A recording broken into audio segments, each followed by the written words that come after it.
What is up, Kaiju Seekers? Welcome to another edition of the Kaijunaut Variety Hour. Today, we're going over a few different topics involving both kaiju, creature features, and also some small drama within the overall kaiju community. And it also blends in a little bit into the kaiju artist community as well, since it's mostly affecting that side of the fandom. And then we're also going to be doing a little bit of glazing here for GXK because I've been tweeting out a few things over on my Twitter regarding GXK. Specifically, what we're going to be talking about is the kaiju fight scenes. I'm going to be discussing why I think the fight scenes in GXK are among some of the best, mostly down to things like choreography, staging, as well as cinematography as well. But that will be later down the line as one of the first things we're going to do is say hi to Minecraft World down below. What is up, guy?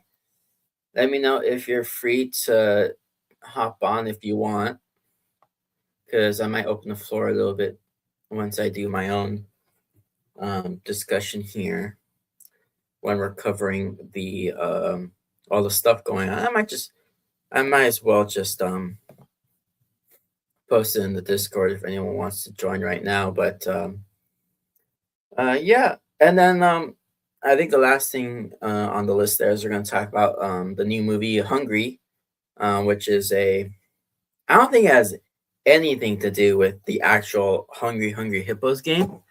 It's not like Transformers or Battleship, where they're adapting the actual game itself. I think it's more so just it's playing on the name, recognition of the name. So it's in it's an adaptation in, I don't even know, like in name only. As no, I don't even know if that applies here, but it looks cool. And then there's going to be a little bit of a discussion there on the topic of creature features involving actual animals, how that affects the real world in terms of conservation, demonization, and things like that, whether or not there's actually an argument to be had or a point to be made. So we're going to be talking about that later down the line. But we're going to be also shouting out a few artists here that think I've talked about before here and there. Some of them I have met and have been acquainted with myself, others who are mutuals on Twitter. So we're going to be talking about them. More so just like some of the treatment they've gotten from the convention G Fest. And then for that, I'm going to be posting in the main general of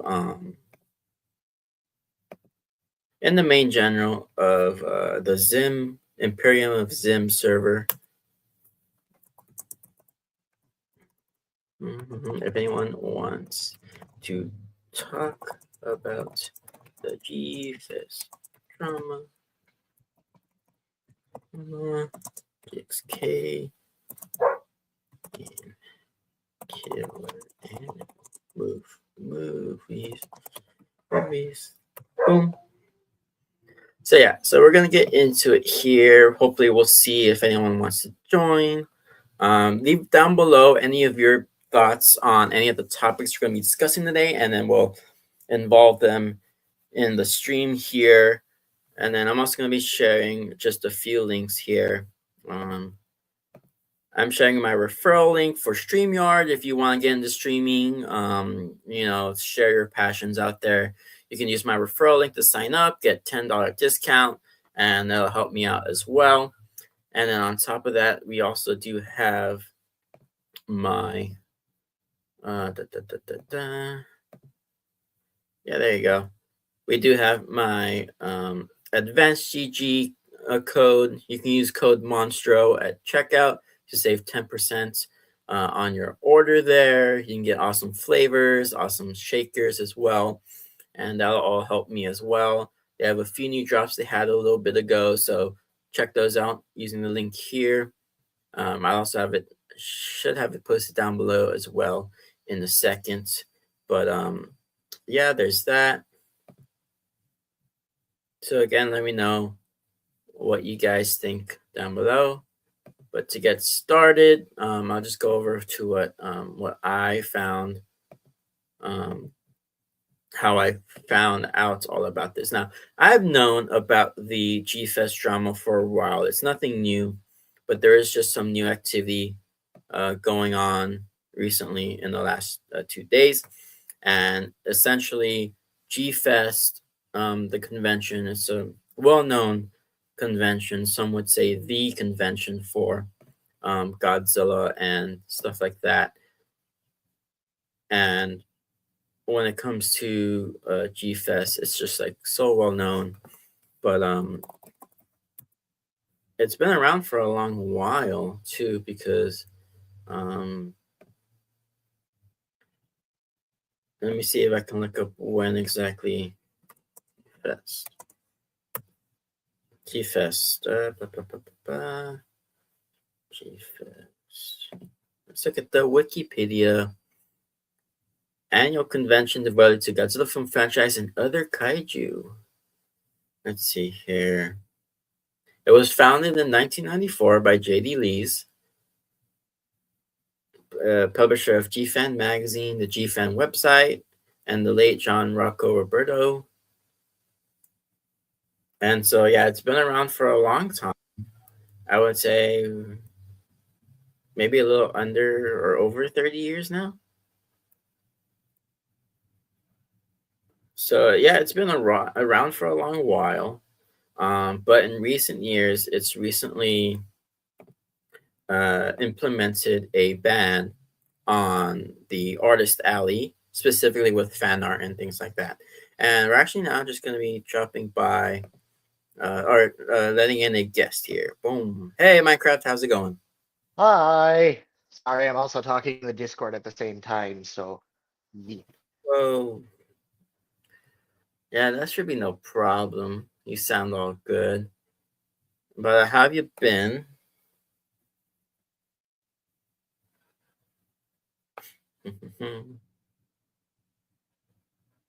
Let's see. Can you hear me all right?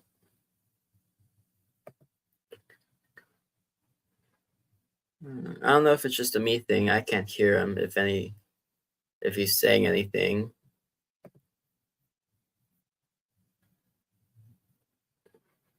Let's see here. But yeah, so we're talking about a few different topics today. Just go to Wiki GFest. Wikizilla. I'll use Wikizilla here. And I'll share that screen. Oh, ready to go. I guess we'll let him back in since he did say he was also on the Discord chat. So I'll wait and see if he comes back from that or not.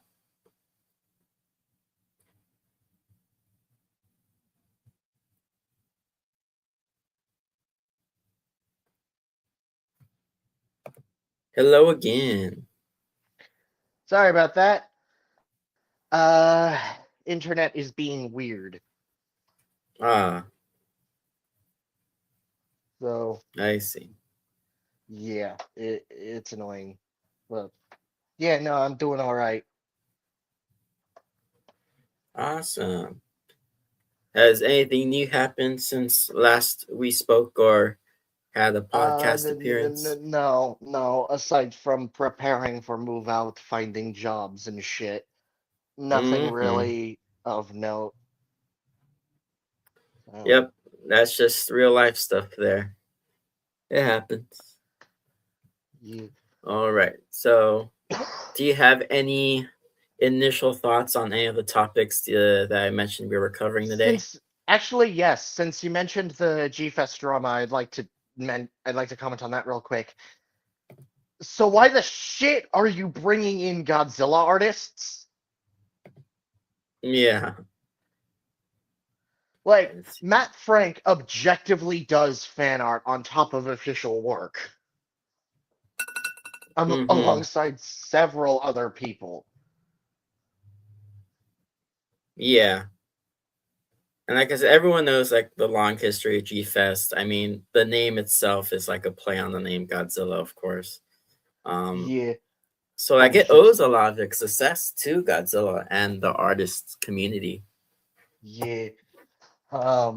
Yeah, and like it's popular among kaiju fans for good reason. It was kind of like it was one of the first true kaiju conventions, if I remember correctly, if not the first.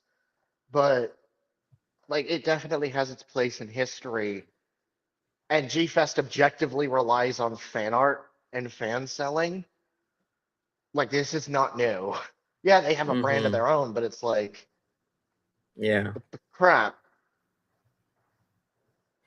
Yeah, and I want to say it was only like what, like no more than 3 years ago when they did the ban Hmm. on like selling fan art.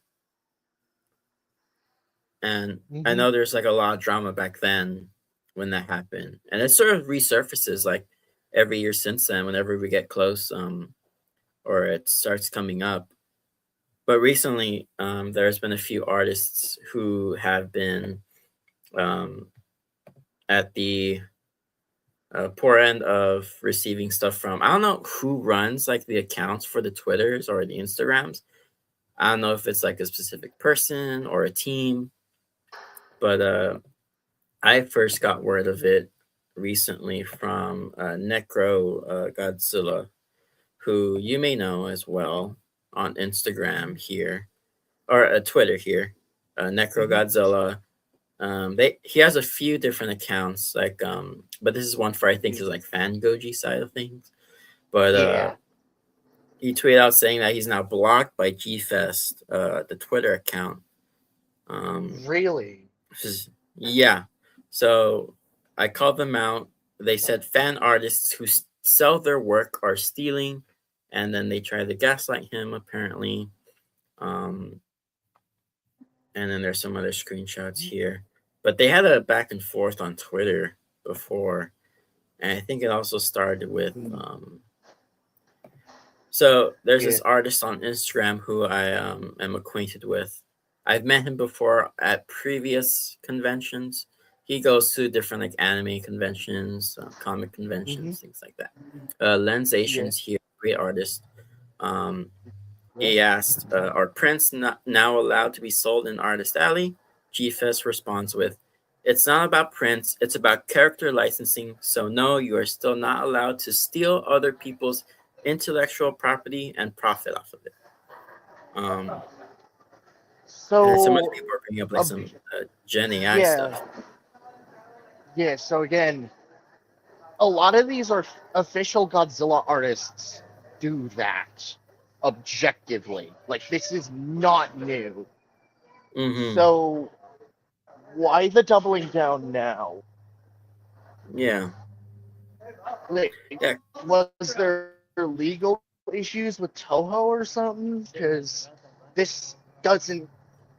This came out of nowhere, apparent from what I'm seeing. Also, apologies for any background noise. I'm currently grabbing a snack. Yeah, no problem.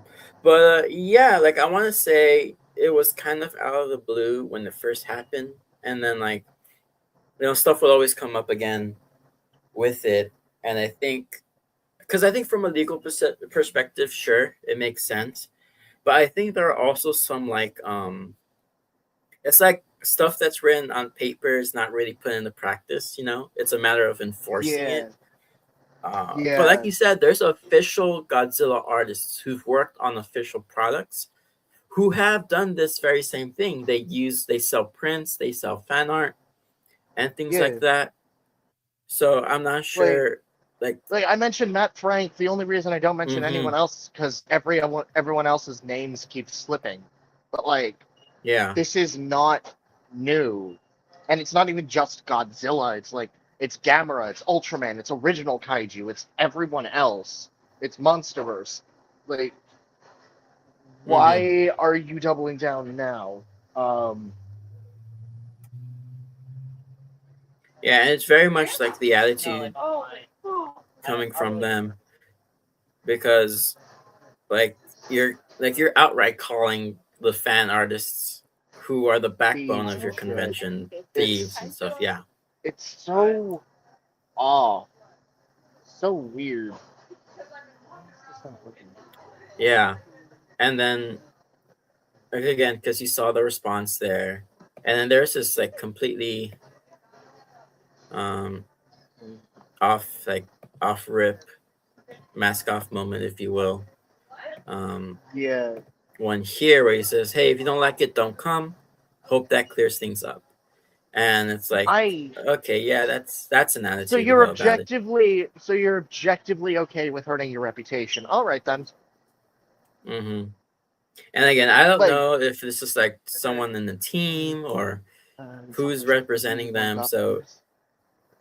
Chocolate chunk cookie warmed up, please. I Chocolate don't chunk know cookie warmed up. who may Sorry, be doing this. I'm just not. All right, that's fine. Yeah, sorry, I'm just grabbing a snack. Yeah, no, I get you, Yeah, man. yeah, Let's see here. no, it's like it's weird. It's weird. Um, because like I don't know if other conventions like SF Godzilla Fest have done this, but this would be new to me. Yeah, I haven't heard of any other convention doing this. Like at most, because I've done like some deep dives on like how convention etiquette works. Artist Alley has Hmm. always been a place for like artists to sell fan art in any convention because there's rules for Yeah. things like the main exhibit hall. No one's allowed to sell fan art there generally because that's where the official brands do all their work, and so they separate Yeah. it from Artist Alley because that's for them to do their So stuff. like, And typically, official brands won't really pry into that too much because hmm ultimately it helps their brand too. yeah, and obviously we know Japanese companies are. We know how they are. Like Toho has a Yeah, very hefty copyright system, yeah, but like it hasn't been this bad until now. Did something change or what? Like, I'm not sure because that's a question I was asking too. Because I don't know if um, G Fest ever said they were under fire from Toho or something like that. I don't remember. We might look it up if here they in a were, they haven't second. said anything. Yeah, I don't think they've said anything. We were just looking at something that like, oh, do you want us to risk being shut down? So maybe they have come under fire, um, Hmm, and things like that. probably. Yeah, because I know like because even like companies like Nintendo, they'll crack down on people like that. They have cracked down on people like that for doing fan arts and selling their stuff like on their own.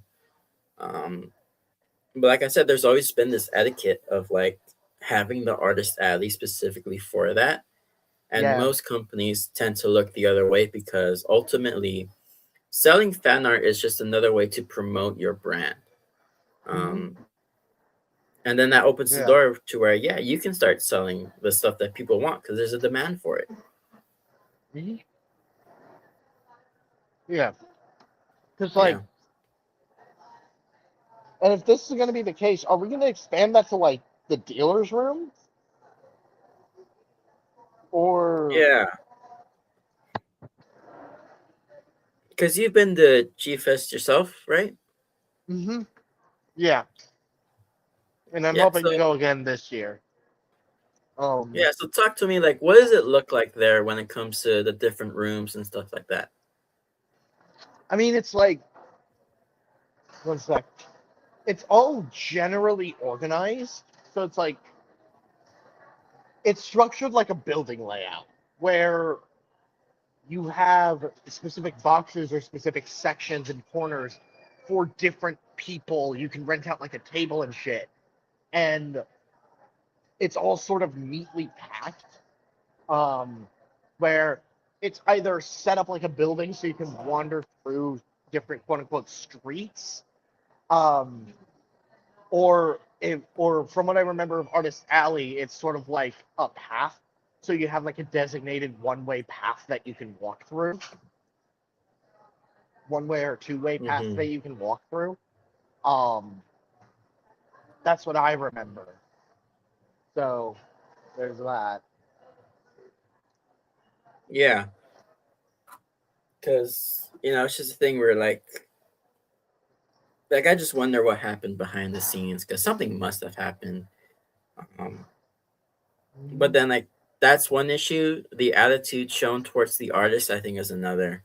Because I think there's genuine concern to be had because I don't know Mhm. if you would apply the dealer's room with those same Mhm. rules. Because I think with dealer's room, it's mostly like people selling stuff secondhand. They buy these things. You might have some scalpers there who buy certain product and then sell it. Mhm. I don't think there's any like crackdown on that generally because you're allowed to sell stuff secondhand. There's no like explicit laws against that as far as I know. Mhm. And then of Yeah. course you have people selling original product like Titanic Creations, I believe, has vended there Mhm. before, right? Yeah. Yeah. Yeah, they have multiple times. Like to the point where they have G-Fest exclusive versions of Titanicus, if I remember correctly. Unless I'm thinking of some other conventions. Hmm. Yeah, because like most people, most artists in this like fandom get their start from doing fan art and then Mm-hmm. having the opportunity to sell their stuff because any vendor will tell you fan art is what sells the most and what gets you like the big bucks. And it's really hard to like jumpstart an original IP. Yeah. Yeah, no, absolutely. Um, like Lizard King took 15 years to get his off the ground. So, Mm-hmm. yeah. And I don't even know how the shit Titanic Creations has been working on, how long TC has been working on this stuff. So, yeah. Yeah, Same with like Rixan. I Same with remember. other people like Mhm. Rixan or Mezco or whatever. But Yeah, yeah. because oftentimes like these people are creating the stuff that's in demand because for Mhm. some reason or another the official companies won't like put the work in to do it. Yeah, no, that's like Titanic Creations and Chris and Rick Sands. I almost said Chris Chan. Chris Chan's not selling Godzilla toys, thankfully. Um, but like Rick Sand, those two, that's their whole modus operandi. Yes, they have their own original kaiju's, but Hmm. they all and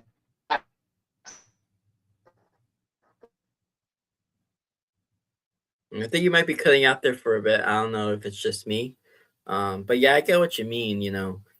Because like the these one that people, literally the yeah, one figure and that was Monster Arts. So there's that. So they had the Titanic create. They had the not Titanic creation. They had the '94 Godzilla, the Stan Winston one, and that ultimately got them off the ground, and they started going from there. yeah, So that started with like something that was high in demand. Yeah, it's Godzilla, but it's a version of Godzilla that we're likely never gonna hmm, get. Then Titanic has started. Then Titanic Creation started with their own original creatures, and then we got Gorgo. And for the first yeah, articulated figure, no less, and it's Gorgo. It is probably the most popular kaiju that is not among the big four. yeah. That sounds So about right. yeah, and then I obviously we remember it got was a Younger, big deal. and yeah, and then obviously Yongari happened, which was an even bigger deal. And then Hmm. Pulgasari, which good God, and now we have Reptilicus or Reptosaurus, depending on what you want to call it. Um, with Yeah, Conga, and what is it, the giant giant claw. claw, as well as another mystery creature that's coming up.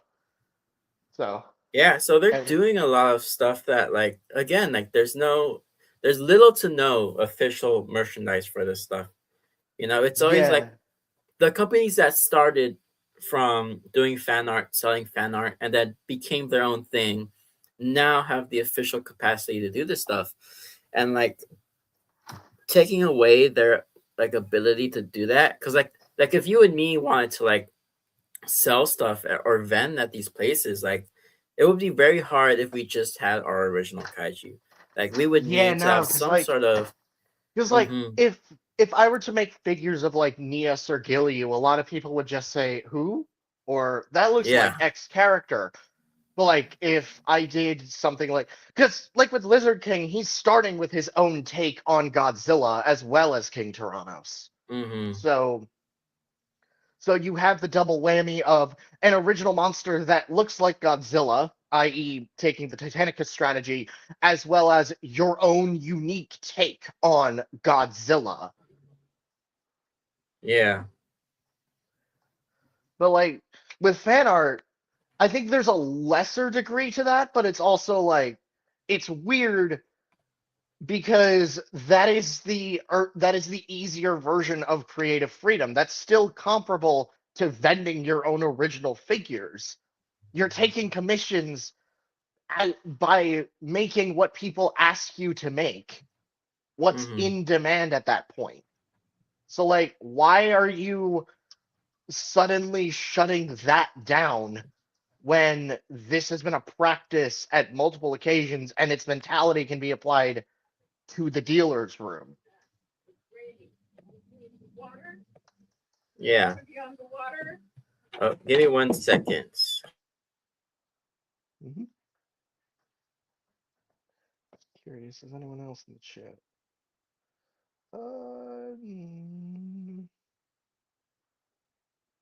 No, it was just me. I'm back. Just got delivered a little snack myself, but Yay. yeah. And then just to go over some more stuff from G Fest here. Yeah, I mean, like here's Godzilla next to their own original kaiju. So like you said, you need to work in tandem with both Yeah, established IP and then upstarting or up and coming IPs. Because there's a yeah, lot of history with that, and yeah. maybe Like just. G Mhm, Fest is not just a celebration of Godzilla, it's a celebration of the genre and the fan base surrounding it. So to mhm, ignore fan arts or artistic depiction, it's kind of a slap to the face. yeah. And then let's see. Let me see if I can find just stuff that people are saying about the artist alley situation. Um, because there's a lot to look through. Hmm. Because again, it's been a few years since it came out, but yeah, that's the main thing. Any other takes or opinions you have about that? No, not really. I already ranted enough on that front. It's bizarre to me. Yeah, especially since it directly impacts like people like you and me who are artists in this Yeah, community. yeah, no. I think And it's I know, and people like Tom Arts, who I've met personally, he does vend his own fan arts. He did that at SF Godzilla Fest last year. Or even someone like Gazbot who takes commissions. Um, mm-hmm. so it's weird. It's really freaking weird. Like, I'm not saying those two are gonna be at G Fest. If they are, cool. But I don't think for a second that I don't think for but like if they are, that's gonna greatly affect their like whole thing, their whole vending thing. Yeah, and like GFIS is not the only convention, but it is the major one. It's the No, one like everyone any talks about. yeah, it's the big kaiju convention. Like yeah, you have Monster Palooza, you have Kaiju Brooklyn, you have SF Godzilla Fest, but like that is low ball by contrast to G Fest. Mm-hmm. And it's important for people to speak out about this because I think the more attention you bring to it, the more discussion is had, and then more outcomes to foresee. Yeah. Yeah. Yeah, there you go. And then, other than that, there's some other topics. Would you want to discuss further with me some of the other stuff I wanted to discuss? What were some of the other topics? Well, so recently I've been talking about GXK on my Twitter feed. I had a few tweets that actually went a little semi-viral. Um, Really? yeah, one of them was Uh, talking about the Titan X versus Godzilla battle, which I don't know if you've been keeping up with that. I have seen the fight. I've seen the clip. I have not been watching Monarch. Are you good to like talk about the fight scene itself? I'm fine. I'm fine with spoilers. I'm planning to binge watch Monarch season 2 when it finishes. Alrighty, so I'll So, just go ahead and see if I can pull up my tweet because it's like probably one of my most popular tweets I've ever tweeted. Like the last one I can remember was about which Mecha Godzilla is your favorite, and that like yeah. So right now, okay, so just to preface, this is like a half serious, half joking kind of thing. mm-hmm, Um, and I explained further in the comments and people asking about it because there were people asking about it. There were people who were like they agreed with me, but they took it a little too far. And then mm-hmm. people who like absolutely didn't know what I was talking about. So right now it looks like it's sitting at 14K likes, um, 575 reposts, 192 comments, and 1,300 bookmarks. So Mm, my thing I stated was I want to watch the awesome kaiju fight, but the dumb humans keep getting in the fucking way. mm. And so I'm being a little rage baity, I guess, here, just because I know this is like some Yeah. buzzwords, some Yeah, buzzword no. phrases Yeah, people no, always it's like say. you're consistently overblowing this kind of stuff. I've known you long enough. Yeah. So, So yeah. yeah. So it's not like in any serious way. Yeah.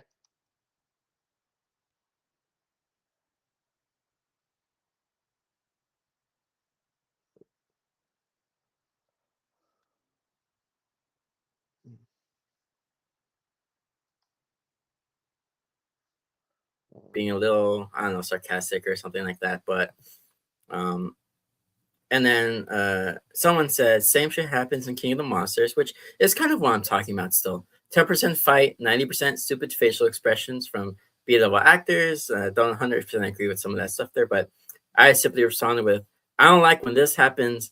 And it's a clip of the Argo taking up the whole screen and interrupting the fight, which Mm-hmm. is somewhat related to what I'm discussing up there. But and here someone said, hate this garbage show, dropped it, da da da da. And I said, I enjoy some of the characters and their stories. The monster action is top notch when it occurs and it's generally well done. The only thing I would change here is the editing or staging. And that was like the real point I was trying to make whenever anyone asked about this. Mm-hmm. Let me see. Like, I think it's just the editing. I would have moved some stuff around or spliced the cuts better so that we still focus on the monster fights with the humans doing their thing. And that's generally what I kept reiterating. Initially, I kept getting bummed whenever it cut away from the fight because it was so good. I wanted like GVK and GXK, and you can still have the same amount as seen in the show. And like what I mean by that is, I think you could have had seen the fight play out to where you still had the fight, but like with GXK and GVK, the fights were the main focus, um, Mm-hmm. and they had their entire sequence uncut without much human interruption. Mm-hmm. And we saw little hints of that in the fight. I acknowledge that. I don't think it's too bad. Like with some of the moments in King of the Monsters, because I think the most egregious one there with King of the Monsters was the Rodan versus Mothra fight. I hated when they kept cutting away from it, just because I wanted to see the fight play out. And we only got like one or two segments to where there was actually on-screen battles. Mm-hmm. So like, and I just like that more. I wouldn't say it's necessarily bad or that it can't be done well, and I would say it was done pretty well with the Titan X fight. Um, but Yeah. like I said, like I think if the editing was different, we can have what we got, and I would like it more. Yeah. Um, No, I don't really agree, primarily because I maybe it's my bias for Cottom, but also it's like I don't really see any reason to, like, what is it? Um Words. I think it's really just a matter of making the human cast engaging. And I said this with the -0 prediction. That's why I want -0 to stay good. So it can be like, so you can have this like good human story Mm-hmm. in a modern Godzilla story. I'm saying that like I don't think Cottam's story was Cottam's humans weren't good. I still think they are. But have that so that you can change the discussion on kaiju fights, or at least open the discussion on kaiju fights. And then Yeah. also the fact that I've been me reading Gaiatima has also been giving me that bit of perspective because Gaiatima has very similar MonsterVerse fights, but it's also Showa style, like Showa Ultra style specifically. Um, Mm-hmm. so you have that heavy weight, but the monsters also act like suits, puppets, and miniatures and all that. Um, you still have the humans reacting and interacting on top of the story, but the story supplements the fight. The fight isn't a Yeah. crux for the story. The fight is a part of the story. Mm-hmm. Yeah, and I I, definitely agree with you there. And I would say, the Titan X fight does that pretty well. I think it could have done better because, like, there's only one element that the fight, because the fight is a setup so that the humans can acquire something. mhm, And I'm only being semi vague to avoid direct spoilers, but they want to acquire yeah, something from Titan X, and the fight is basically a way to do yeah, that. that's the But there's fight. only, Godzilla. yeah, We already know Godzilla is following. Like I assume at that point we already know that Godzilla was following Titan X at that point. So yeah, yeah, yeah. um, There's like an element that it's somewhat set up, but it's just one like group of people who are directly involved. Everyone else is sort of just onlooking. So I think if there was more involvement from those characters, I think it would have been better, like a better example.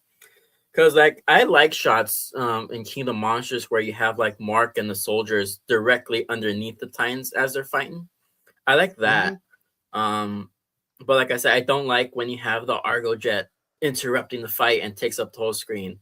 I don't like when Mothra and Rodan clash and then we cut away and then they're just doing stuff in the background. I don't like that. Not that I think it's mhm, bad necessarily, but I would argue somewhat it's bad because maybe I don't know, maybe it may not be bad, but I know I don't like it. I like fights like I bring up the examples of GXK, GVK, where you had those nice, smooth, uninterrupted fight scenes um, with little to no interruptions. Like you had parts where the humans got involved. Like you had the the POV sequence with the heave when they come out of the Hollow Earth and they have to dodge Godzilla's beam. That's cool. I love that. Um, the fact that even in the background, you have people getting involved, like with the flask and stalling Mecha Godzilla. You have mhm, Nathan reviving Kong, and then there's parts where the humans always have to have some kind of involvement, and I think that's mhm. good for kaiju storytelling. I think Yeah. it's vital um, to the story you're trying to tell Like you can to make it tell engaging. like you Hmm. can tell kaiju stories without human characters. That's what I'm doing with my stop motion final, but it's like you don't really need to, but like with long-term engagement, humans are relatively important, if not for the scale, for characterization. Having a kaiju bounce off of something else and having it be a creature that can ground it in reality, even if they aren't human, like what Yeah, Primo is doing, you still have that what is it? You still need to work out the story. Like I think like the big problem I have with GXK is its ignorance um in like with the story. What would you say is like a nice example to show your point there? I mean, I already used Gaiatima, but But I mean, I like guess the problems with GXK story. Like, what's an example of that? it barely really does.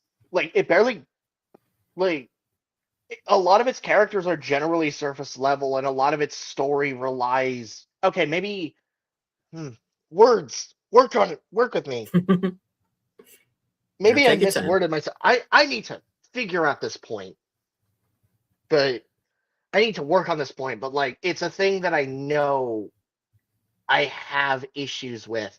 Um, because like it's really that the characters don't really have much going on besides the whole what is it? The whole shit. I can't word this properly. I can't Well, word this properly. I I'm can kind sorry. of, I think I kind of get where you're coming from because I agree that most of the characters have very simple arcs or story motivations, that may or may not be given as much depth as if you're making like a more focused story. Um, with something like Hmm. maybe Gaitima, if you're bringing that up, because I'm sure you could probably point to a few characters and what their arcs are in that story and how much depth they're given. Um, Hmm. and I think with GXK and stories like it, when you want there to be more engagement value in the spectacle of it, maybe characters take a back seat. They might have a few personality quirks, which I don't think it's bad to have two-dimensional characters. I think they work depending on the story you want told. Um, and you can still have some layers of depth to them if you flesh out the personalities well. I think Bernie is a pretty good example. You get his motivations, you get his quirks. Um, his arc is kind of small and not very well, um, I would say not well rounded because it sort of ends off before you get a clear realization of what he's got going on, because he Hmm. wants to show the world that he did have a part to play in saving it. And then Hmm. like eventually he's supposed to learn that, oh, it's not all about um, proving it to others. It's about proving it to Yeah. yourself and taking part No. in it no matter what. No. Yeah. Sea Monster puts my point perfectly. Thank you Ah, for yes. putting it into words. GXK devotes most of its human story to having them move the plot forward as opposed to sufficiently developing them. Aside from like Bernie, maybe. Aside from like Bernie, a little bit. You don't really have that. You don't really have actual interesting character development. The humans are just there to give Godzilla Kong an excuse to team up. They're not even active in Scar King's escape. They don't even like at least with Cottom, GVK, Skull Island, and G14, the humans are either responsible for or directly linked to the existence of the oppositional creatures. GVK doesn't have that. It creates a heavy disconnect between them. And well, that wouldn't always be a bad thing. With something like Gaiatima, you still have stakes because the humans are already bonded to the monsters. You have um like the one of the recent arcs from volume 4 and 5 that I have, those directly connect, and the arc before that directly talk about the what is it the connection that humans have with kaiju, thus thus giving their characterizations both on the kaiju and human end genuine depth and genuine intrigue. I am writing an essay on the beauty of Gaiatima, so that is something I want to talk about. Um, Hmm. so yeah.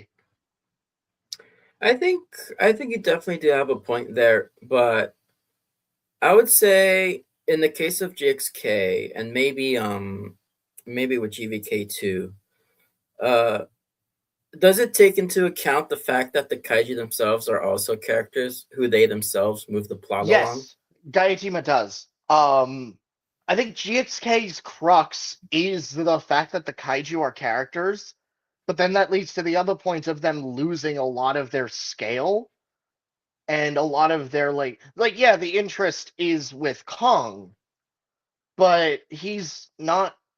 But it's like if he were human, this would probably be like really nothing special, or like not nothing special. Like that would probably.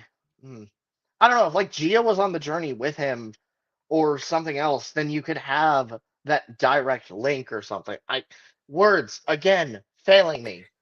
Yeah, I mean, I can kind of see where you might be coming from.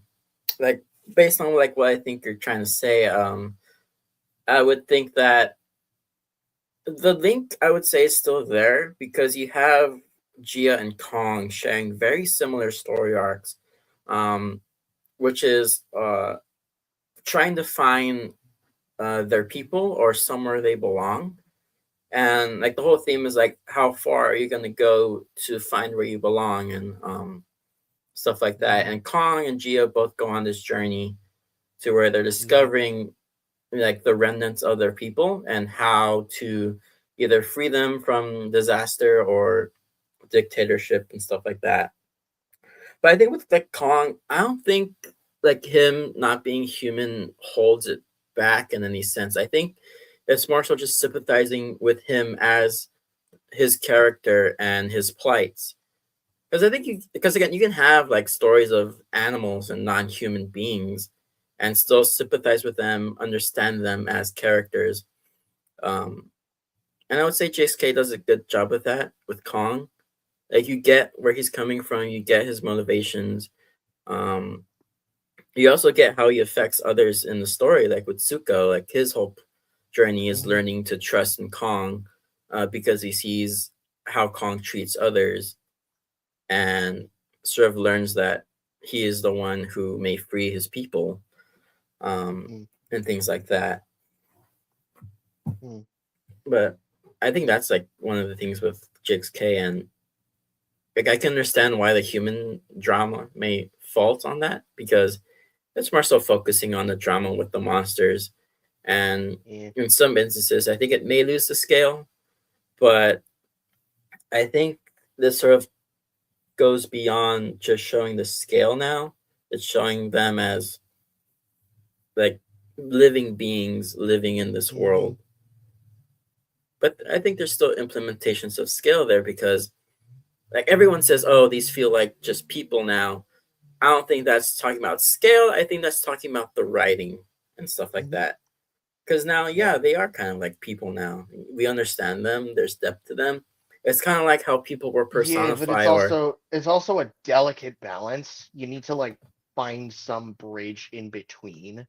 Um, so yeah, and I there's would that. somewhat agree with Sea Monster's point here. I think Gia still needed some time, or her story still needed some time in the oven to cook because I've always said that I think there's like one missing scene that I think would both help better execute the chosen one storyline and better end off her arc and story because I think Mm-hmm. I think you could have cut some of the stuff with Bernie and Trapper, um at least with their arcs, and just had them be these supporting characters rather than having too much of a focus on their arcs, and then given that to Gia.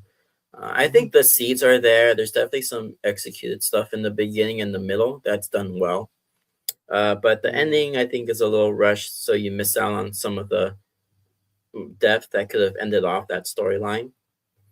Yeah. Because you have this beautiful story of like a mother trying to do her best for her adoptive daughter and making her feel like she belongs. And then you have Gia who feels like she's the last of her kind, but as the story goes on, you even see she starts to begin to be more expressive, um, more Mm-hmm. joyful. And then when you finally see her interacting with her people, it's the happiest you see her in the movie. Because up until then, she was just like downtrodden, um, almost like shy and cut off person because she felt so isolated. And then she finds her people, and then she sees that her mom believes in her, and then she realizes that she is where she's belonged this whole time. But I agree. I think Kong gets more of the development when it comes to the story that parallels Gia's. Because I think again, there's like a missing scene to where you can better explain the chosen one line. Because I think they were trying to do something with that with Mothra. Because there's a reason why she needed to be the one with Mothra, but I don't think they explain that too well. I think there needed to be like again one last scene where you had Mm-hmm. the bookend of everything. Yeah. Yeah, and then like back to the to my quotes, my tweets there. So there's the one with the kaiju fights and like that whole thing. But I was also there was one I did to where it focused more on the aspect of choreography, staging, and cinematography. And that one was specifically this tweet of mine is popping off right now more so than a while Mm-hmm. ago. It's sitting right now. Not I take that back. It's not popping off, but it's popping off more than my average stuff or even my art stuff. But it's getting Mm-hmm. more traction with a few select people um, here. Let me see if I can share that. Da, da, da, da. Yeah. So this was my next tweet that kind of goes in. GXK had some of the best choreography, cinematography, and staging of any of the MonsterVerse films. And I still stand by this, but um, da, da, da, da. So yeah, there's some comments. There's some quote tweets as well that I was trying to respond to. There's this one. Uh, Confident and wrong. JVK better. Um, how am I wrong? I asked this a lot. Uh, it's not showing up. It's because I mute stuff. I don't know why some of this stuff just doesn't appear for me. I'll see if I can pull that up somehow. But essentially, I would ask a lot of the times, like, why am I wrong? And people would just like not answer me or not further discussions. I don't know if they had stuff going on or if they didn't think they had good arguments to show for it. But like my main defense for the action in GXK is that the choreography itself is well executed and has some great dynamic movement. And it's all shot with like fluid camera work that easily goes from scene to scene without jogging the without jogging your mind. Because if you look at Mm-hmm. something like the Monster Hunter movie and with its fight scenes, or at least specifically one, and it's the one when Artemis and the hunter fight. It's shot terribly. The choreography is not shot with the proper staging, and it does not follow any of the rules that fight scenes typically do. But when you look at GXK, it follows all the rules and it executes them pretty well with like the dynamic camera angles, the fluid movements of the choreography, and the Mm-hmm. also just the expert staging with like following the 180 rule to where you don't cut from one side to the other. You stay on one side and then you show different angles from that side so that you don't like lose track of the fight that's going on. Mm-hmm. Any thoughts on that? Um. No, yeah, like that's basic cinematic work. And Gaitima does this a lot. But you also still need to keep the intensity of what's going on. Um, so yeah.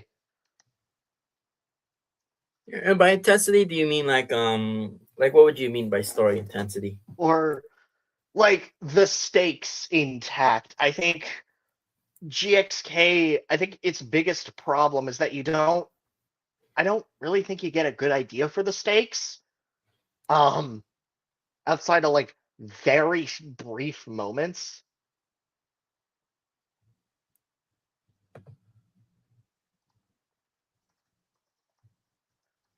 Yeah, and I think because again, I bring Monster Hunter up because I would say with the specific fight scene I'm referring to, um, like the philosophy of that film, and it may extend to some of the other fights. I still think they're pretty cool and somewhat decently shot.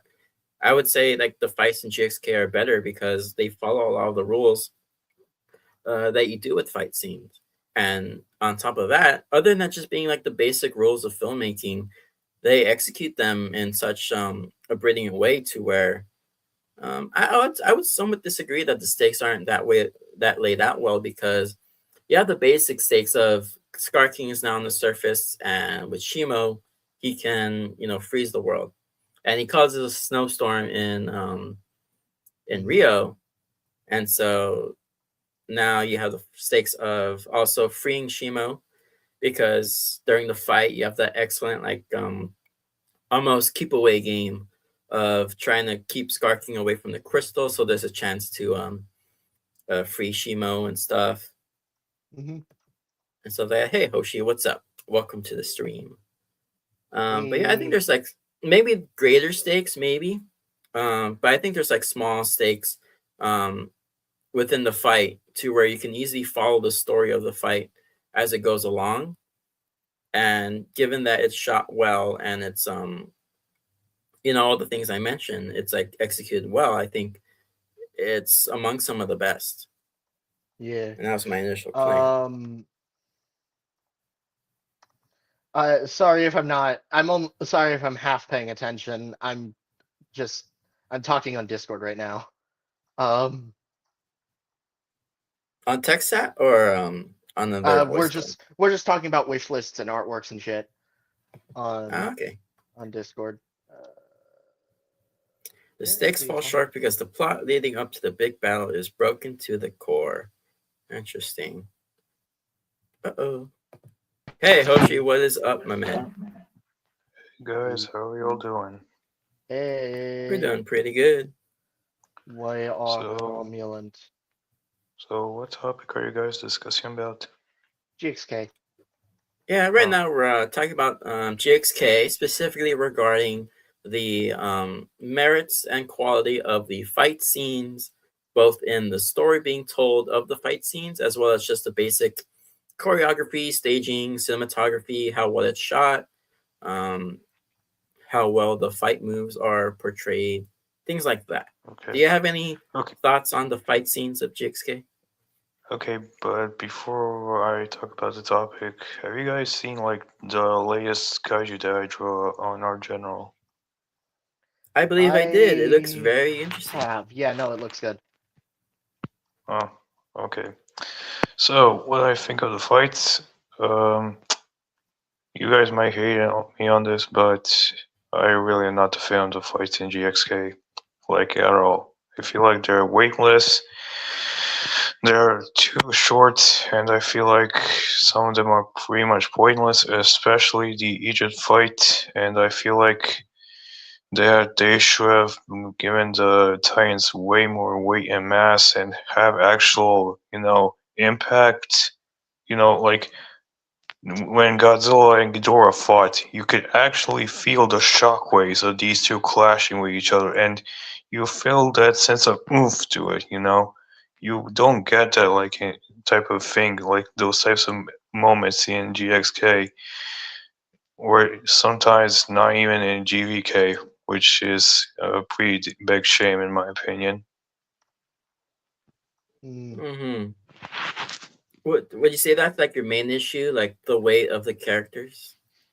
Yeah, and also because of the fact that the fights kind of don't allow the characters to fully flesh out. Like, a part of me kind of wish that Kong and Skarking had a much longer fight, so Skarking doesn't come off as a fraud or at least a weakling compared to Kong. You know?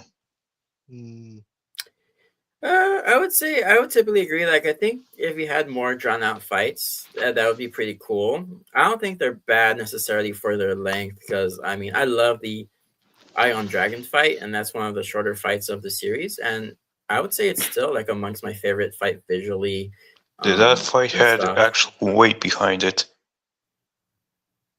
It depends on who you ask. I remember some people were saying, or Jada specifically said the animation on that was horrible. from what I remember. And Godzilla Or breaks saying. his neck again.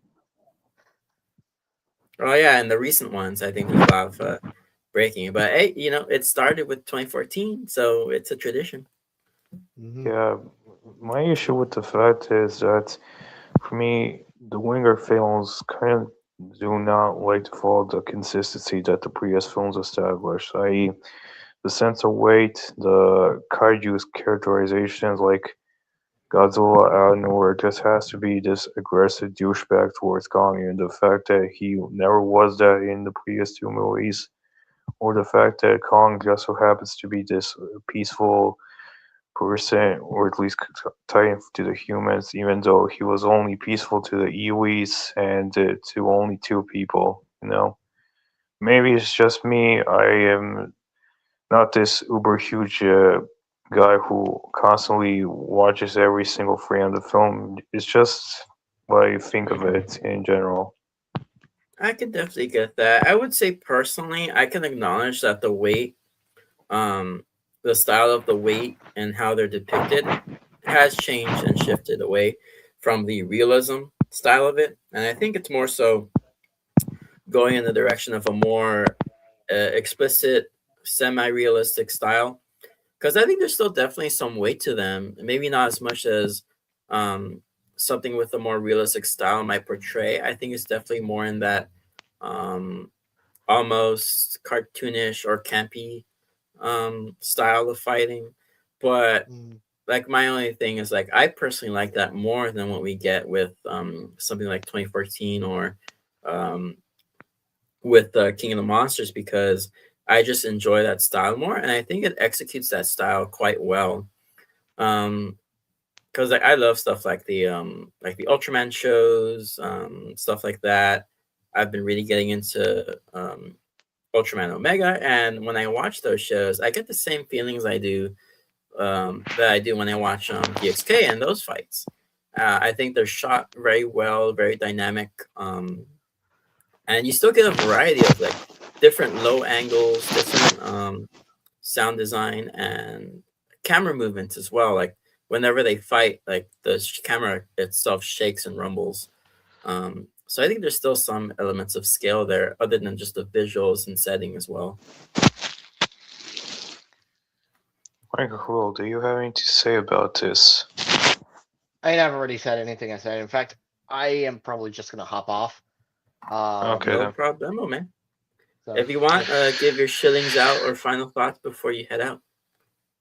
find me on Minecraft World 1954. That's my or just Minecraft World. I have kaiju stuff. I have video essays. I already said I'm doing an essay on Gaizima, but I'm also doing an essay on Monmusu. So yeah, you could also find me on Instagram. I have artworks. You can find me on Kara. I have artworks, though I need to update that. And you can find me on Blue Sky. I post there on occasion. I'm not as active as I used to be, but you can find me there still. And go read Gaia Team of the Gigantus. Bye. Peace out, Bye. man. Have a good one. Right Alrighty, now it's so only two. yeah. So let's continue that like discussion on. So what would you say is like your response to me saying what I just said there before you head out? Wait, what were you talking about? Well, I was saying that I think yes, I agree that the style has changed, but I still think the new style is good. Um, as well as I just prefer that style more. Um, I see what you're getting at, and I do understand. I'm not like Lackaroni who's going to constantly criticize your opinions. I at least get it. But in my opinion, I'm just not a fan of the direction the Monsters is going. Because maybe it's just me, but I always prefer the Monsters being a more darker universe because of what was Mm-hmm. established in both 2014 and Skull Island. Because I kind of wanted this universe to have the sense of relatability, but also the sense of darkness to it. That these creatures, because of the fact that they're so huge and so massive, and at times incredibly dangerous, that of course there should be some level of weight and consequences to these Uh-huh. fights. Even if Mm-hmm. they are treated as spectacle, there should at least be some level of consequences behind them. Mm-hmm.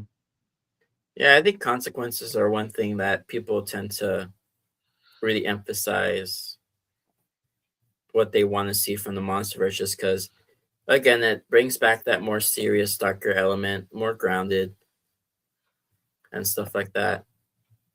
I'm trying to see if I can pull Yeah. up some images of the fight. Yeah.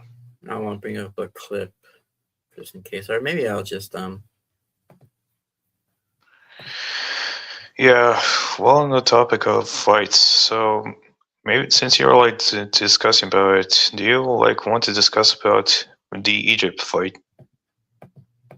Oh yeah, the Egypt fight is another one I think is well done. Like I do like that fight. Um, I think it's set up pretty well. Because you know that Godzilla is obviously mad at Kong for invading his turf. Kong is trying to call out Godzilla. But then before I continue, can you hear me all right, Hoshi? Yeah, I can hear you.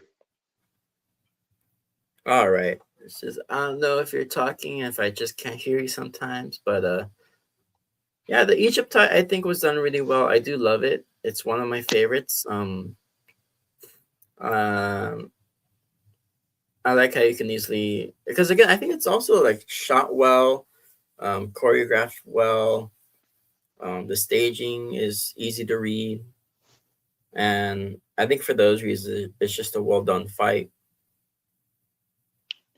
Yeah, I understand what you're talking about, but if you're seeing this fight context, then yeah, this fight can be pretty cool and awesome. But for me, I feel like the Egypt fight, especially, was completely pointless because the fact that, in my opinion, it basically ruins like what the previous film tried to establish between Godzilla and Kong, i.e., the fact that they finally somewhat have a mutual ground between each other. That after their smackdown against Mechagodzilla and acknowledging each other as not as enemies but actual allies, not friends, but at least closer, allies to fight against the greater evil. And because of that, I feel like that all of a sudden Godzilla has to be this super piss off man child in Kaiju, which that in general kind of makes no sense for this version, considering that Godzilla is supposed to be like millions of years old, which is makes them this characterization kind of come out of nowhere, in my opinion, and also the fact that why Godzilla just had to pick a fight against Kong now of all places, especially because this looming threat against Scar King and Shimo, and because the fact that now that in this new evolved state, which in my opinion is complete waste of space of a transformation slash evolution, I feel like that form should not have been introduced like this. Just all of a sudden, Kong, with the power of the Power Glove, I refuse to call it by its official name. It's literally Power Glove by Angry Video Game Jones. It's the fact that it basically just pointless because the fact that Kong can effortlessly take down Godzilla, sometimes even knock him out, which makes you question why did Godzilla even bother to transform in this state if Kong is able to effortlessly take him out.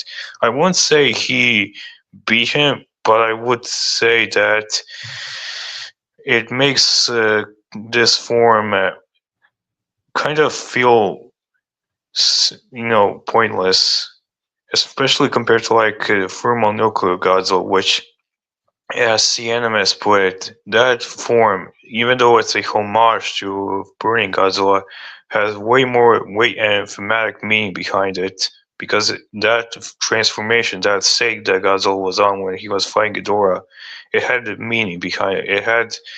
It dealt with the themes of sacrifices. You know how Mothra had to sacrifice herself. No, it first started with Serizawa had to sacrifice himself to power Godzilla up so he can at least go blow for blow against Ghidorah.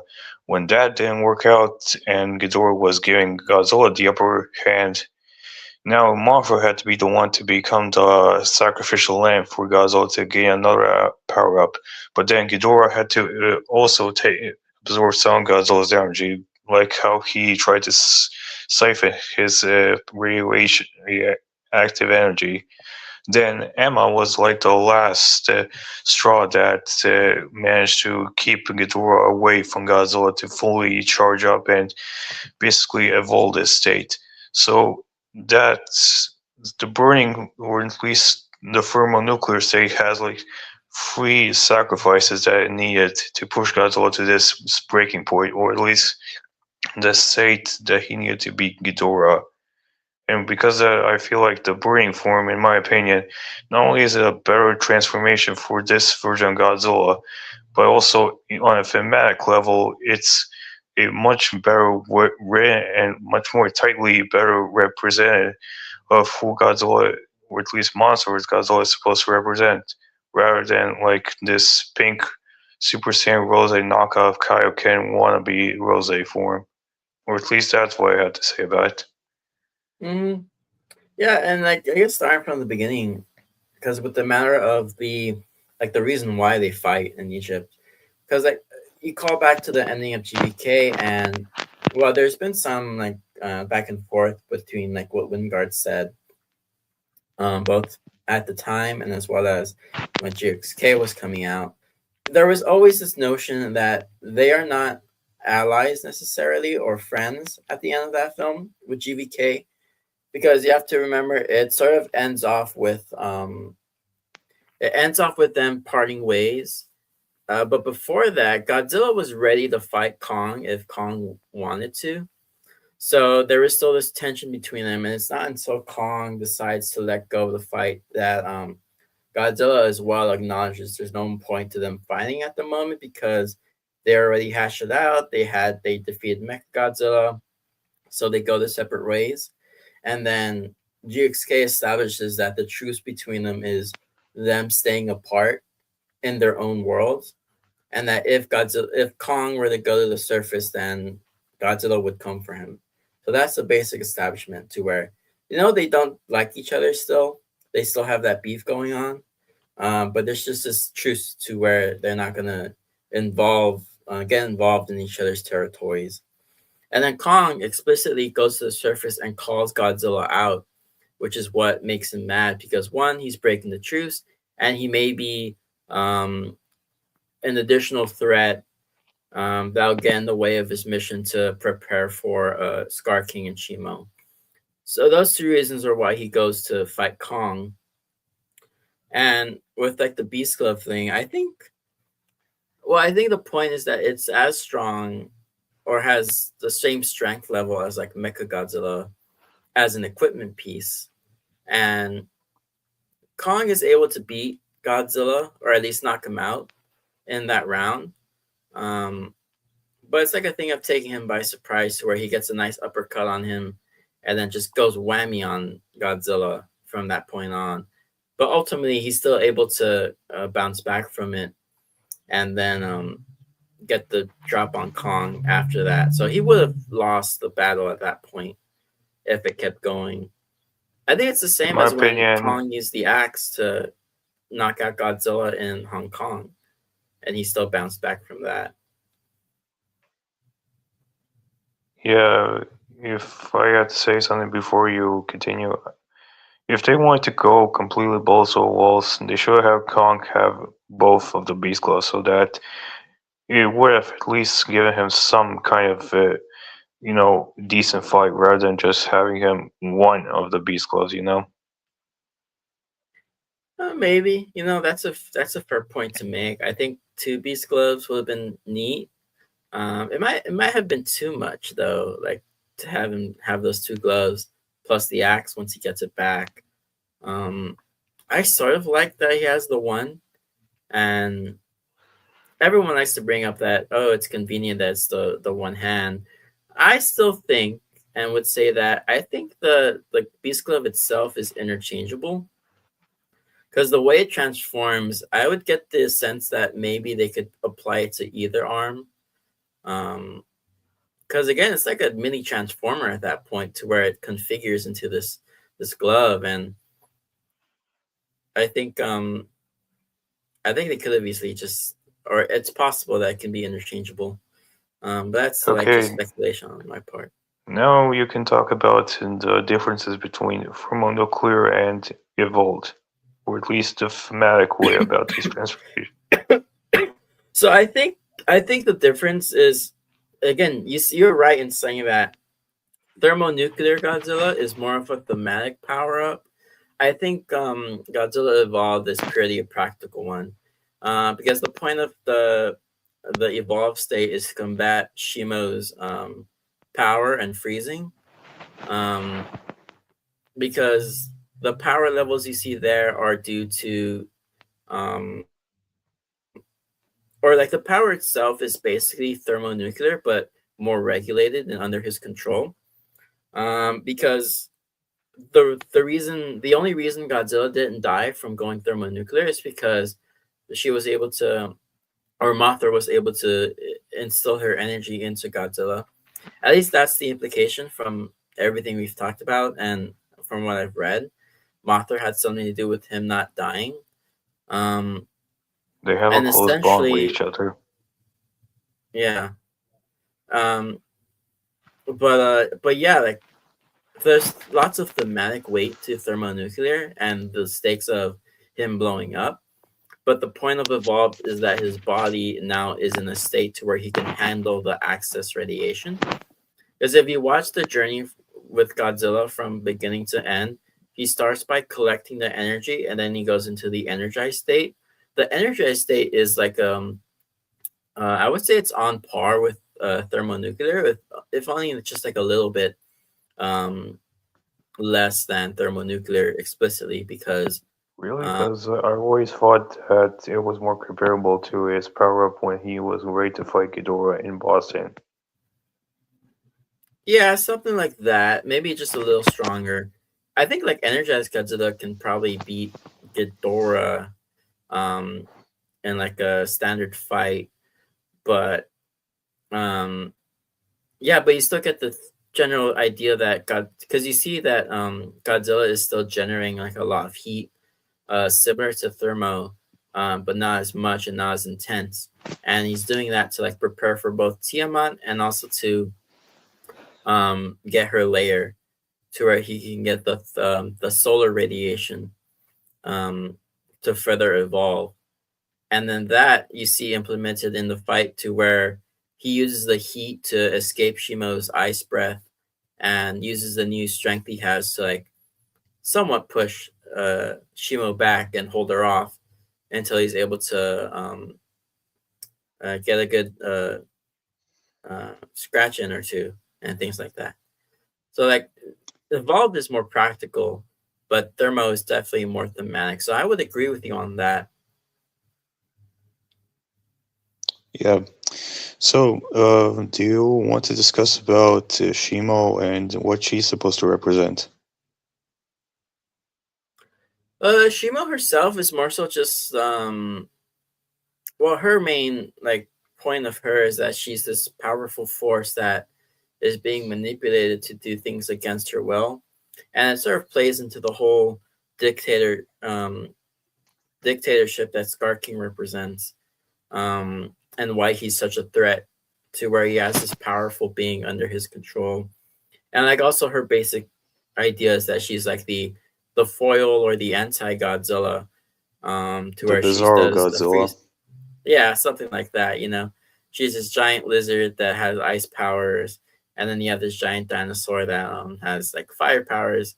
You know, just to simplify Godzilla to that. Um, uh, but yeah, she's basically just like this. Like, there's not much to her, um, other than those things.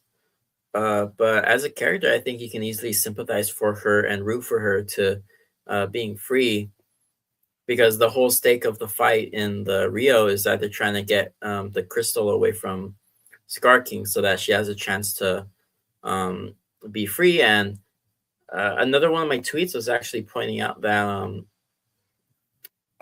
you can see in the fight where Shimo realizes she's free after Scar King tries to give her a command, and then after seeing Godzilla is still after her, she decides to freeze him to show that she's on the good side now.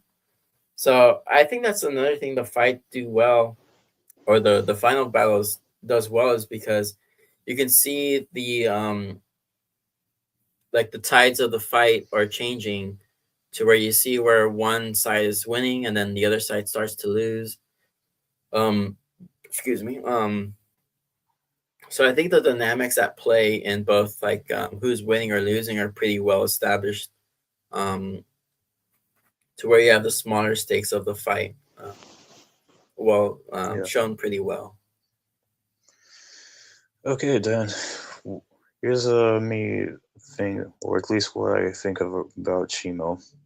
In my Mm-hmm. opinion, I am not the biggest fan of Shimo because maybe it's just me, but I'm not the biggest fan of the fact that she's supposed to be like the big, this almighty, all powerful entity. You know, she's advertised as like the first Titan, or like the being that could literally create the second ice age. She's like the world ender, and everything about her kind of doesn't live up to the hype because it makes just her existence kind of makes all the other villains in the monsters like the Mudos, Ghidorah, even maybe Mega Godzilla kind of feel pointless because, but also the fact that with the inclusion of Scorpion King, it makes Godzilla's rivalry or with Ghidorah kind of feel not at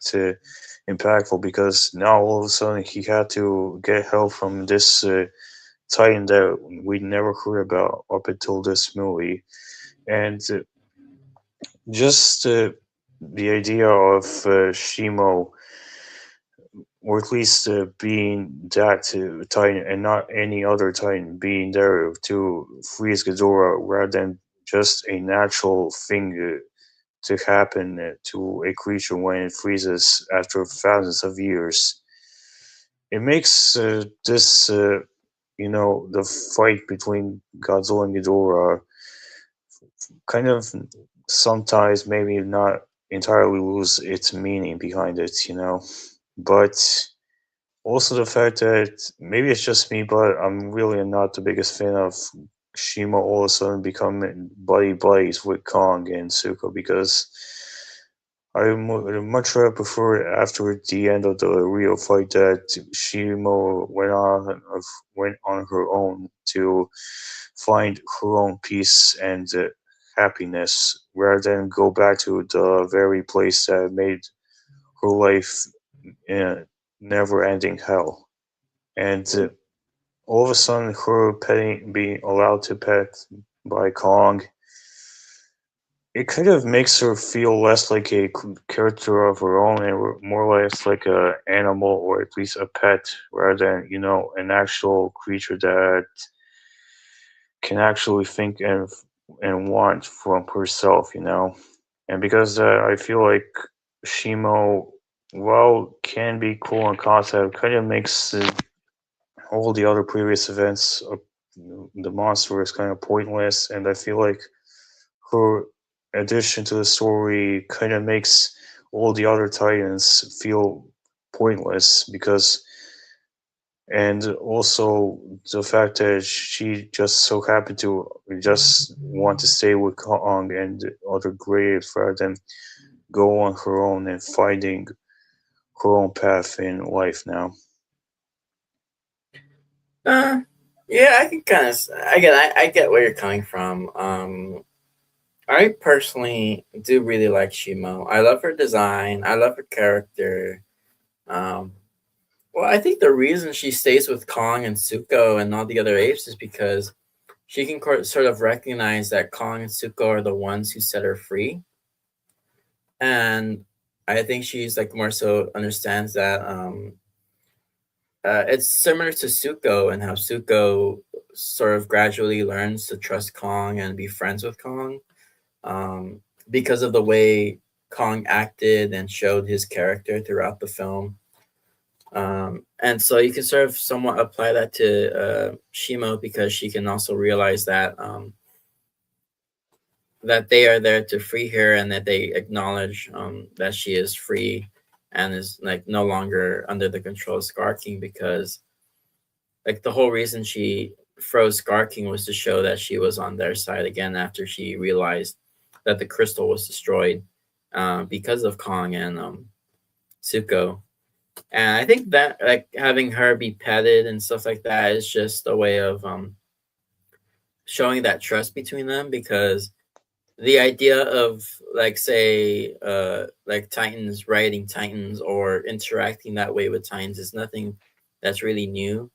I mean, earlier in the fight, you see Godzilla trust Kong enough to let him be ridden by Kong so that they can fight together.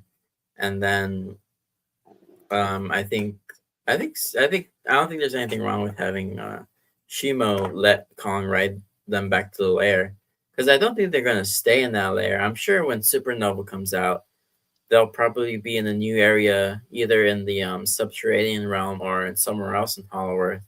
I think they'll have like a. I speculate they might have like a Planet of the Apes style um, encampment or habitat, to where they have like some like basic structure and things like that, and a community, kind of like how gorillas in real life have their troops and stuff like that. So I think that can definitely be a thing we might see in Supernova. Um, and I think Shimo can definitely wander off like after the fact. Like I don't know if Shimo's gonna stay with them in Supernova. I know everyone says they want her to be killed by Space Godzilla or something, but I can see either or happening. Yeah. So, what do you think is a more better antagonist in terms of what it's supposed to represent on themes and such, like King Ghidorah or Scar King? Let's see. Better represents the theme. Yeah. So I think it would kind of either depend on, because I think Ghidorah is kind of like the better established rival in a way. Um, with Scar King, you sort of have to rely on the implications from GVK on like the war that Godzilla had with the apes, because I don't know if there's any concrete like material that says the war that we are told about in GVK is not the same as the one that Scar King did. I don't know if they're different or if they're the same. I Like I mean, haven't there's seen any all. official. I mean, Yeah, you could always see that fan animation by Slick for an explanation. yeah, but that's like a fan animation. I don't know if that's like, because it's a fan animation, so, and it's cool. I love that fan animation, but again, I don't know if there's official material saying that the wars talked about in GVK is the same war um, we're told about in GXK with Skarky and his whole thing. I'm taking it to mean they're one and the same. Um, but I think it's just like, because it's a different matter entirely. Like, if you were to ask me who's the better villain, I think Scar King is the better villain. The reason I say that is because Scar King and his motivations are more human and personal than Ghidorah's.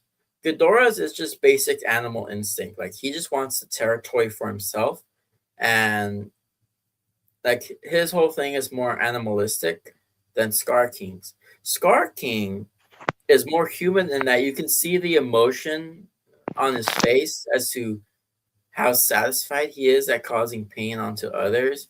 He takes pleasure in enslaving people, causing them pain and turmoil. And like the biggest example, or the biggest just the biggest example is if you look at why did Ghidorah kill Mothra?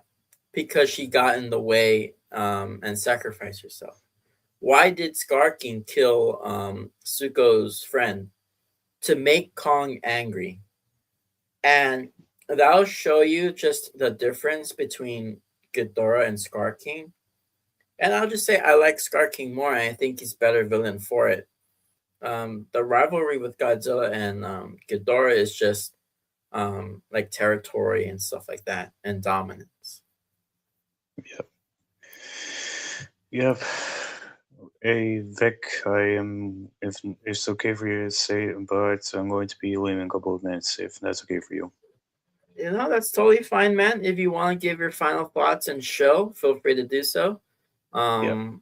And I'll One more keep. thing I had to ask you this, but before I leave, what do you think is your personal favorite fight in GXK? Because I still think to this day that the first round between Kong and Scar King is by far the best fight, even though I wish it was more longer. I still think that that fight had more weight to it and more, the actual better choreograph. And maybe it's just me, but every time I watched that fight in the cinemas back when I first watched that movie, I always imagine in my head that Matt, Mike Gordon from the Doom games all of a sudden starts dropping the Gladiator theme in Mhm. that fight, and all of a sudden the chills start running down my spine.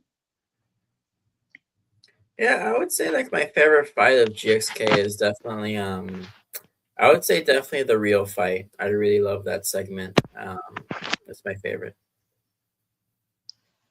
Okay then. But one more thing, Vic, is it okay if you can draw one of my original kaiju's once I'm going to send to you a couple of minutes, if that's okay for you? Sure, like I said, send me the kaiju images. I'll find time to draw them once I finish up a few of my commissions. I'll definitely do that for you. Okay then. So, to any of you people who are wondering, you can always follow me on Instagram where I go by Hoshi001. You can also follow me on Blue Skies and where I go by Antonio or Hoshi. And also, you can always follow me on Facebook where I also go by Hoshi. And yeah, I sometimes have a Reddit, but I only do it to watch some or at least read something. But other than that, thank you, Vic, for having on. And oh yeah, one more thing I had to say: do you think Godzilla Evolved is a good representation of Kaioken? I think the the representation is like somewhat surface level. Like you have the colors and then also the basic. I think just like the visual flair is the only thing giving it that representation. I don't think it's like a one for one, but um, it has some visual similarities. Okay then. Well, thank you, Vic, for having on, and I hope you have a wonderful day. You too, man. Have a good one.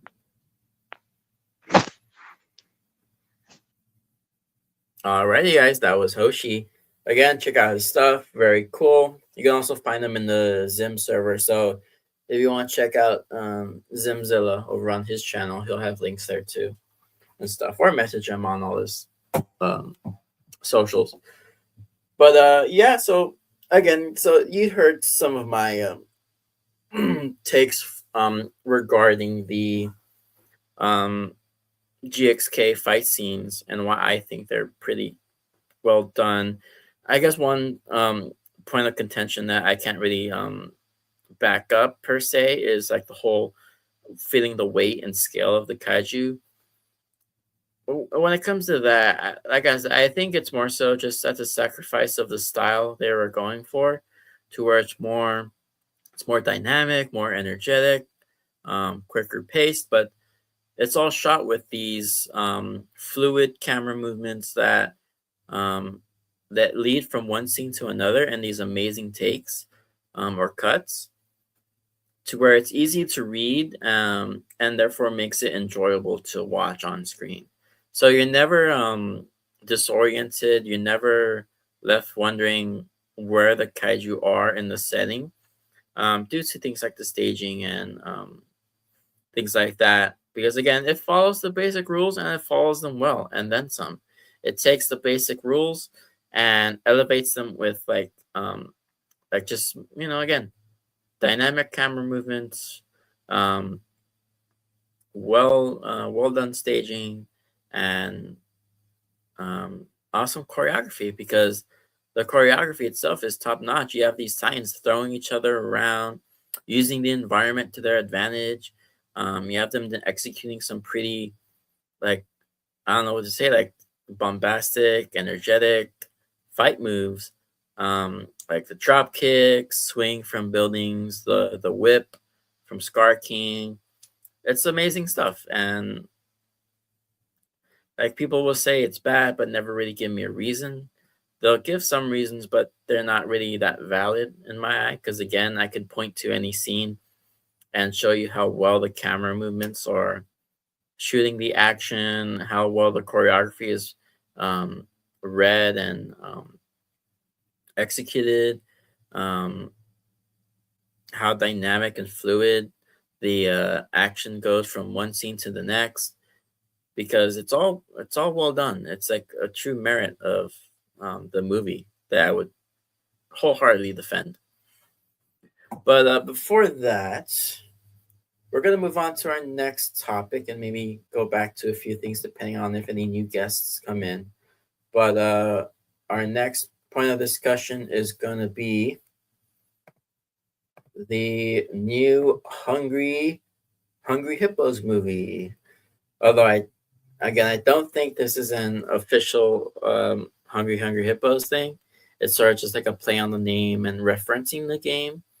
Because again, I think the tagline is like this hippo doesn't play any games. But here we are with some images here. Now, of course, this is one of the first times we're seeing a killer hippo movie. Because everyone knows or somewhat knows. It's more like if you know, you know. Hippos are one of the deadliest animals on the planet, terrestrial anyway, or actually an amphibious to say, because these things are deadly on land and on the water. But yeah, it's like our first killer hippo movie, because there's been segments in the movies like Congo from 1995 where you have the hippo attack scene, which is a pretty cool one, but this is a full-blown killer hippo movie. And so yeah, and it sort of brings up another broader discussion on killer animal movies and how they affect society and ecology as a whole. Because you have things like killer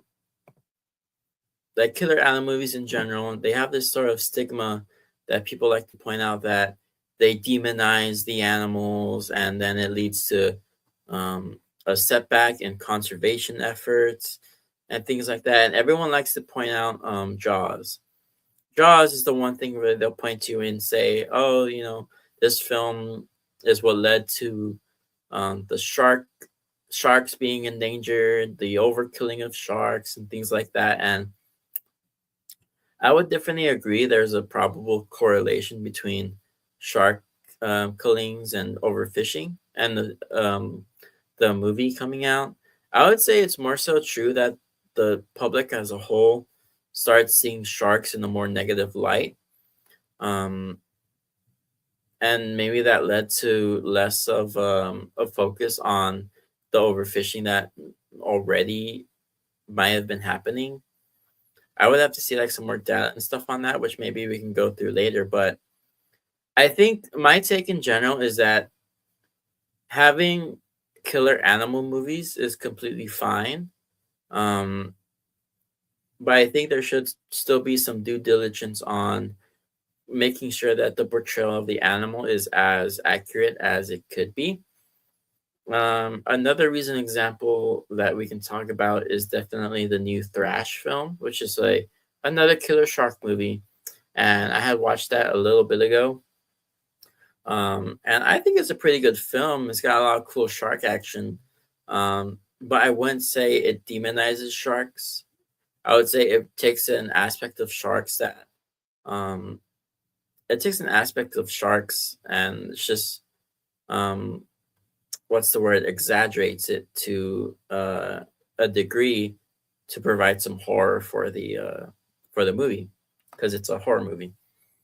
And I think that's fine because it sets up the setup is that there's this hurricane which brings in sharks, which I want to say has happened.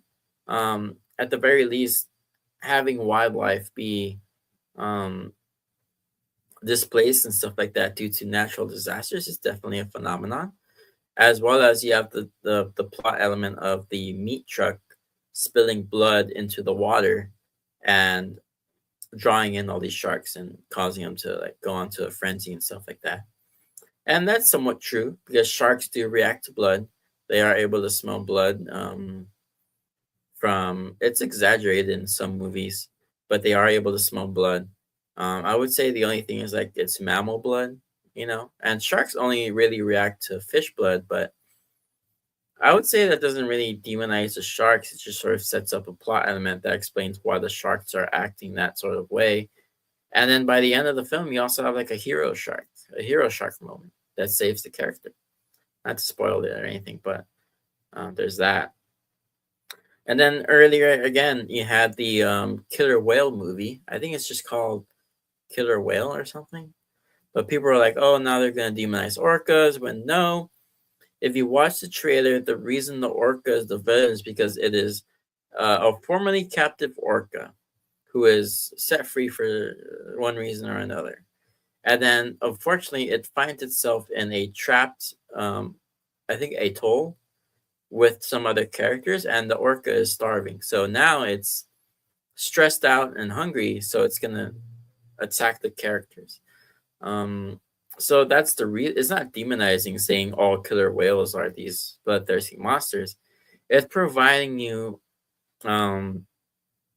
reasons as to why the animal is the antagonist. And sure, you may have films like Anaconda that take snakes and portray them as these like monsters, but I wouldn't say it's like a demonizing all snakes. It just sort of exaggerates it for the horror. And I think any person should do their due diligence to research the actual topics to learn that no, it's just a movie. It's a work of fiction that isn't going to have real effect on snakes as a whole, other than maybe influencing certain individuals to think a certain way. But you still have like the outcry of years of research and people who are advocates for reptiles and things like that. So I would never want to wish away killer animal movies as a whole, just because I think there's some awesome stories you can tell about them. And there's also the fact that you have to accept that animals do attack people in real life for any given reason. It can be unprovoked, it can be provoked, You have some dumb people going into the woods and poking sticks at bears and shit. You're gonna get your ass handed to you and killed by a bear if you do that. On the other hand, you can have just a nice guy who, at the wrong place in the wrong time, sees a cub and sees the mama bear, and the mama bear just goes wild on him. And there you go, you have your movie. Or you can have an example of Cocaine Bear, to where it's a real story. A bear got into some cocaine and died. But what if you exaggerated and said, "Oh, what if the bear, while high on cocaine, went on the attack and stuff like that?" So, and I think that's also happened before. Like you have animals that are influenced from drugs and things like that, and then they go on like an attack. You see that with like people with pet chimps. The one lady who, I don't know, gave her chimp Adderall or something, and it went on the attack and hurt that poor lady. So then they bring up Primate. Primate, I have yet to watch. I think it could have done a better job at having the reason be, yeah, maybe they gave the chimp drugs and that's what happened. But I think it's just like a basic rabies rabies Cujo kind of thing where the chimp got rabies because of a snake, which I don't think can get rabies. I'll watch the film and give my thoughts on it, but I think there's a place for killer animal movies as horror films. Because it's a real life phenomenon. It does happen, unfortunately. I think you can tell either harrowing stories of people overcoming it or horror stories of people meeting these um, forces of nature um, and going up against it. So I think like I'm looking forward to Hippo or Hungry. I think it's going to be a pretty good film, a pretty nice creature feature. And I think killer animal movies are an important aspect of creature features because you have your creature features that are these either mutated animals or aliens or kaiju, or they are uh, to say there's something that's not of the natural world, or at least like they might be cryptids, they might be supernatural beings. And I think that you have the other side of the spectrum where you have these real world animals who um, are now entering the fray. And you also have movies where like the animals are affected by like a disease or some supernatural entity, and the animals are under attack. Like I think you have the film Frogs that does that, and then you have films like The Birds. The Birds. I love The Birds. I grew up watching The Birds for Alfred Hitchcock, and it never made me afraid of birds. I loved birds growing up. I loved pigeons. I loved um, roadrunners. I love eagles, things like that. Condors. I was really big into condors, and I was never under the impression that there were these bad animals just because one film portrayed them as like these antagonists in a movie. And I think most rational people will think that like they won't see anaconda and then think, oh, this little garter snake is going to kill me. Um, but then again, there's also reasonable fear to have with bigger snakes because if you're not careful, a full grown anaconda will kill you.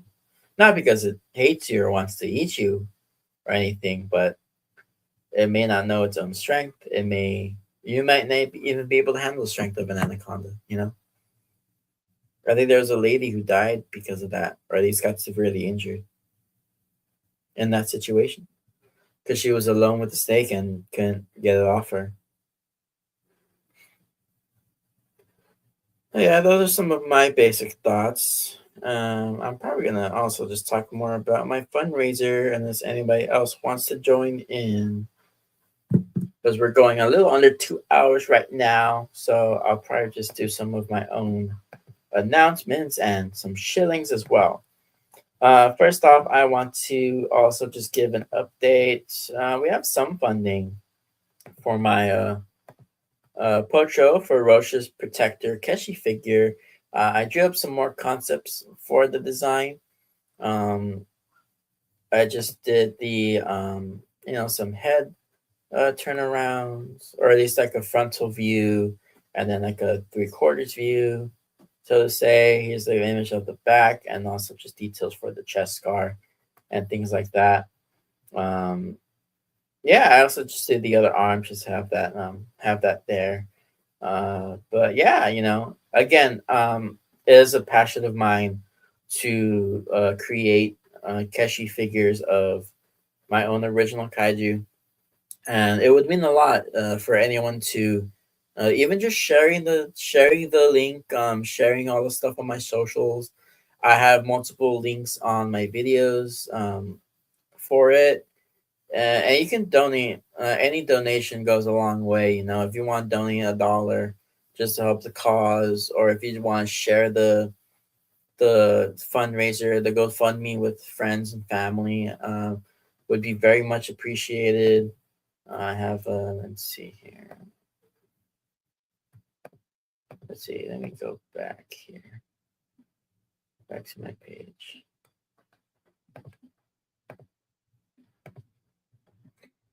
Yeah. Oh, another shout out to my commissions I do have open. You want to check that out? But let's see here. Yeah, there's the donations. You can help out.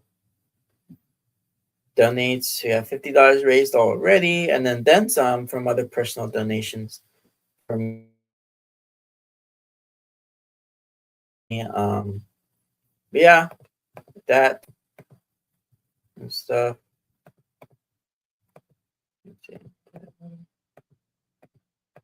Yeah, we're trying to raise $500 to do this sculpt and prototype for the figure, and then do production material. That way, I can start selling them on my own, things like that. Oh, I don't even think the link.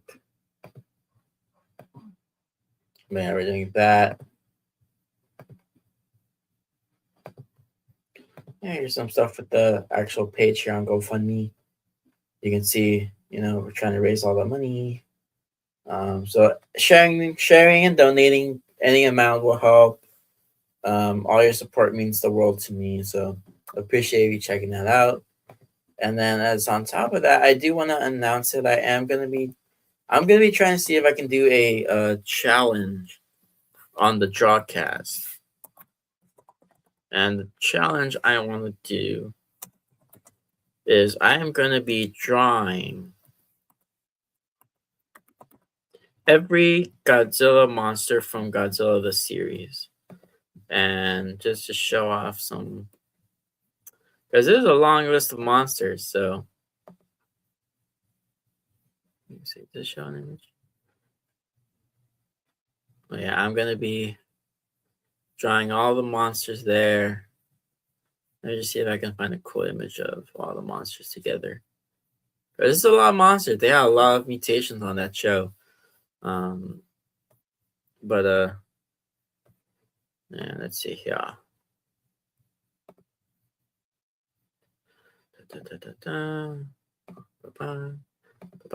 Yeah. So I'm gonna be doing including the monsters from the opening, which were never shown in the series, but these are actually kind of named after different Toho monsters, but they never got the official rights for it. But I'm gonna be doing these, and I'm gonna be doing all of the mutations from the show, Crustaceous Rex, all of them there. And what's neat is I'm going to be going off of my GFan magazine. I'm going to be going off the GFan magazine, going down the list and drawing each one. And it's going to be a long stream there. I'm going to be trying to draw every one and see how fast I can do that. And they're going to be full illustrations, full body illustrations. Each one is going to be his own drawing. Ready to move on from one to the next, and seeing you guys there would mean a lot. I'm probably gonna either make a video announcing it, but here's the first announcement here. That's what I'm planning. Maybe do it either later this week or next week. I'm planning for that, so stay tuned for what we got going on there. And then, as well as, I think I already did my little shilling for the advanced GG, but you can see there on the tab too, I have my advanced GG code Monstro discount on orders. You can do the cool shaker cups, things like that. And of course, any support means the world to me. Yeah, I got that going on there. So probably wrapping up this stream pretty soon. We got everything out there. So just to wrap up some of the topics, the whole thing with G-Fest, I hope G-Fest gets around to reworking their policies and maybe doing better customer engagement, or community engagement, because I don't think the attitude shown towards the artists is how they go about the situation. I think there needs to be more clarification, more what's the word, transparency onto why these implementations are in place. and how we may be going about resolving that, because again, the artists are the backbone of any event, especially G-Fest, and they deserve to be treated fairly. And then when it comes to the fight scenes in GXK on that topic, again, I stand by the fact that they are some of the best examples of cinematography, staging, and choreography for the fights.